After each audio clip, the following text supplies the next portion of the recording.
This is the KJ Singh Show with your host, KJ Singh. It is 2nd of May 2024, and as I speak, thousands of students in America have been arrested by police for protesting against the genocide.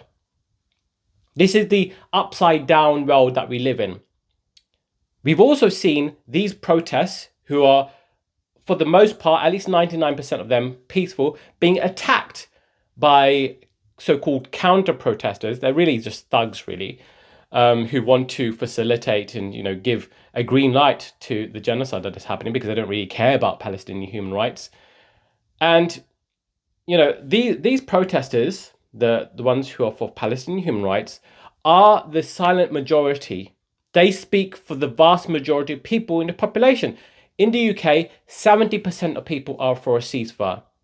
In America, 70% of 18 to 35-year-olds are unhappy with the way that Joe Biden is handling Israel's genocidal onslaught on the Gazan people. And then you throw into the mix that, this resentment, or rather, this response to the genocidal onslaught is only worsening the image of Israel, as polls, quite evidently show. And so, as students are being arrested, as students are voicing the opinion of the majority, it's clear that the establishment, in the form of the media and the politicians, don't represent the people. They're really, trying to gaslight us into making us think that these are extremist marches, extremist protests, extremist student encampments. But really, they represent the majority, which are, largely humanitarian.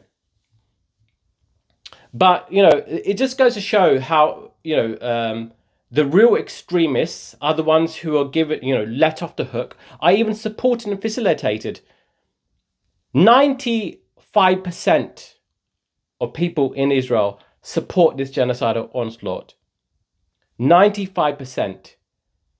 You want to really talk about who the extremists are and what kind of culture of extremism, is facilitating this sadistic, this othering that we saw in the Third Reich. Now it's being perpetrated by this society that is becoming increasingly right wing. But I'm proud of the next generation. I'm proud of millennials like us, Gen Z, even younger, and anyone who protests for human rights. Growing up, we assume that equality, at least our view of genocide was a given. It's obviously something detestable, something we should be against. But clearly the establishment is giving is pulling the wool over our eyes. They know what is happening. They know what the ICJ, the International Court of Justice, ruled as a plausible case for genocide, a case that is still ongoing. And we are seeing the collapse of the moral authority of the West and its institutions.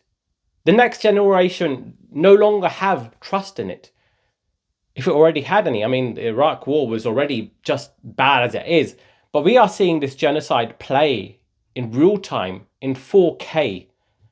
We are seeing scene by scene by scene, but even then, these accounts are being shut down. Sean King. We're seeing, shadow banning of these journalists in Palestine. We're seeing the actual killing of Palestinian journalists because, of course, the truth is really something that facilitates, that helps the oppressed. It doesn't help the oppressor, who wants to maintain this cognitive dissonance, whereby they want to play the role of the hero, the role of the ones who are in favor of justice and freedom and fairness, but they're doing exactly the opposite. This is a society that is built on psychopathy. So what do we do? Well, what do we do? I mean, all I can do for myself is go to protest and advocate. But I feel like with, just learning more about how the algorithm is being, manipulated in order to shadow ban these influencers, we need more people than ever to speak up for the truth. We need a movement of citizen journalism, citizen, speakers. And this is what I want to talk about in the future. I want to talk about the news. I want to talk about politics. I want to give updates on what's happening in Gaza and Rafah, as well as situations around in the world, in Congo.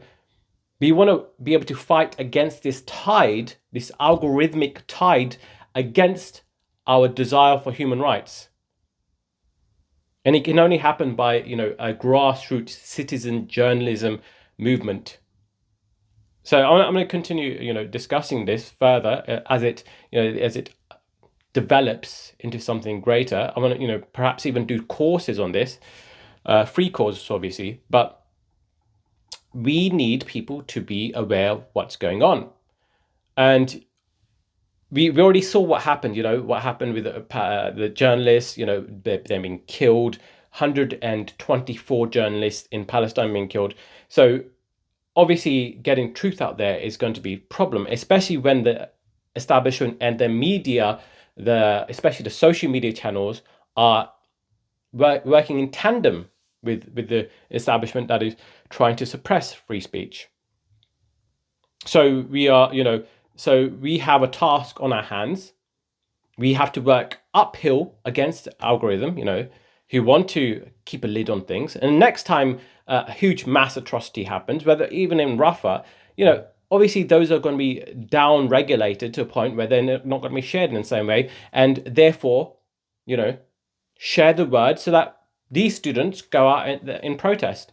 It will all be done in darkness.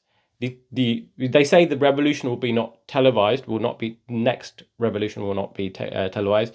Well, the next genocide may not be televised either.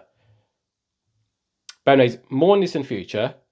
I want to share more facts and figures as well, more data driven and as well as emotional. That also matters.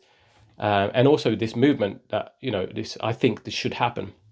Anyways, more on this. Please like, comment, and subscribe. Very much appreciated. Thank you.